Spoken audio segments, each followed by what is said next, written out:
Le carême approche et dès que quelqu'un évoque le renoncement, la pénitence, le sacrifice, un sentiment amer s'éveille en nous, car nous vivons dans une culture et une société de consommation où c'est en quelque sorte imposé le slogan « Prends tout ce que la vie te donne ». Par conséquent, le terme renoncement lui-même n'est pas une chose actuelle. Mais quel est le sens du renoncement? Quel est le sens de la pénitence? Ce n'est certainement pas pour me tester moi-même, pour voir jusqu'où je peux aller ou si je peux renoncer à quelque chose, car par cela je voudrais montrer que je suis meilleur que les autres. Le renoncement n'a pas un caractère compétitif. Le sens du renoncement n'est pas non plus de souffrir, d'être affamé, de me sacrifier, privé de quelque chose, car chacun de mes renoncements doit être à long terme, pas temporaire. Par exemple, je vais renoncer à la cigarette pendant le carême. Je ne fumerai pas uniquement pendant le carême. Une fois le carême terminé, je continuerai comme avant. Non, au contraire, il faut continuer sans cigarette parce que Jésus a dit « Soyez parfaits comme votre Père céleste est parfait ». Et c'est ce sur quoi nous devons travailler. Quand on regarde les premières pages de la Bible, le livre de la Genèse, Dieu crée l'homme. Adam et Ève, il leur donne la vie, il leur donne la liberté et il dit « Mangez de tous les arbres sauf de cet arbre-là ». Dans les premières pages, on mentionne déjà le renoncement, mais pas pour qu'ils soient privés de quelque chose, au contraire, c'est pour qu'ils aient la vie en plénitude. Donc, mon renoncement ne devrait jamais être un renoncement à quelque chose, mais renoncer pour quelque chose. Il devrait y avoir un but beaucoup plus profond. C'est une chose par laquelle je reçois, une richesse. Je m'enrichis de Dieu, je comble ma vie, je fais plaisir à Dieu et je suis plus agréable et utile aux autres. Nous renonçons tous et ce n'est pas facile, mais nous voyons que c'est se réaliser. Quand Jésus donne sa vie pour nous sur la croix, il renonce à la vie, mais par amour. Donc tout renoncement doit être accompagné d'amour.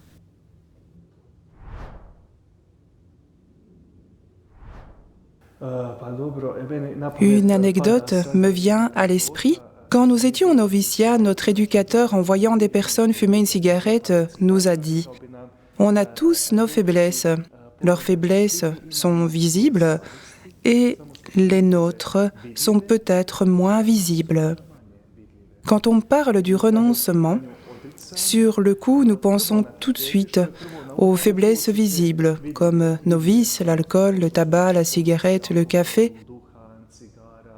Quand ici on parle de café, et on renonce d'abord à de telles choses, mais il est important de s'arrêter un peu, de réfléchir un peu dans notre vie, en se demandant par quoi est-ce que j'offense le plus Dieu et mon prochain et qu'est-ce qui m'empêche de me construire moi-même. Dans ce cas, ce n'est pas boire du café, quelques tasses de café, mais bien la médisance sur les autres. En faisant cela, j'offense l'amour de Dieu, je parle des autres dans leur dos et je ne me construis pas moi-même. Alors je choisis de renoncer à la médisance sur les autres.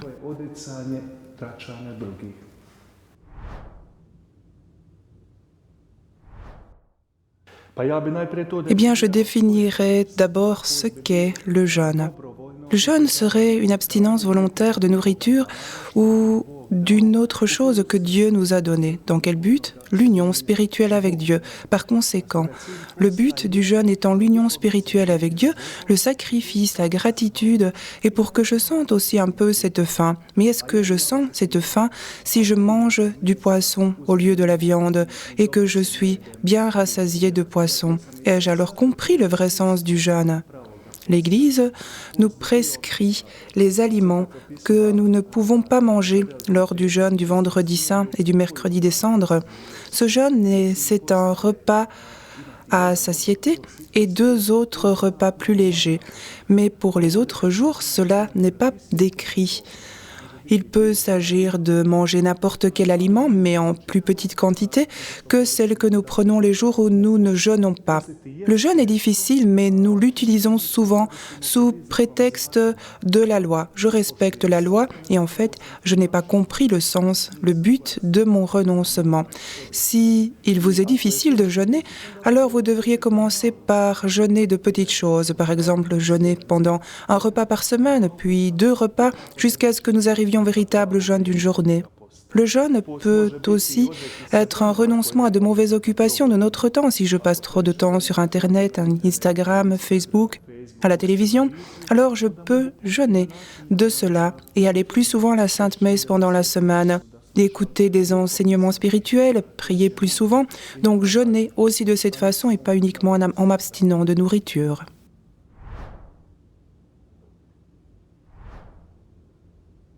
Nous l'avons tous un peu vécu, et si nous ne l'avons pas expérimenté personnellement, alors nous avons l'expérience de nos proches. Ce qui me vient à l'esprit est l'évangile de Matthieu.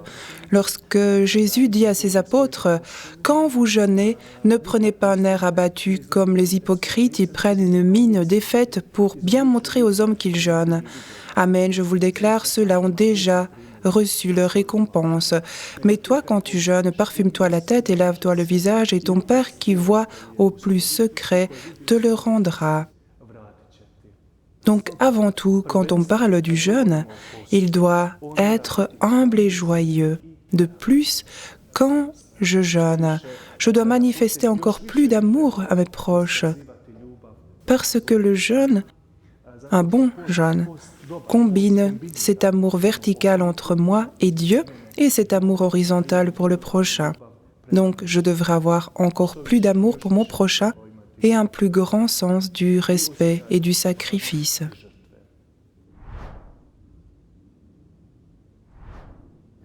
Merci du fond du cœur de m'avoir invité et pour tout ce que vous faites pour le Christ et que Dieu bénisse abondamment votre travail et vous donne patience, paix et persévérance.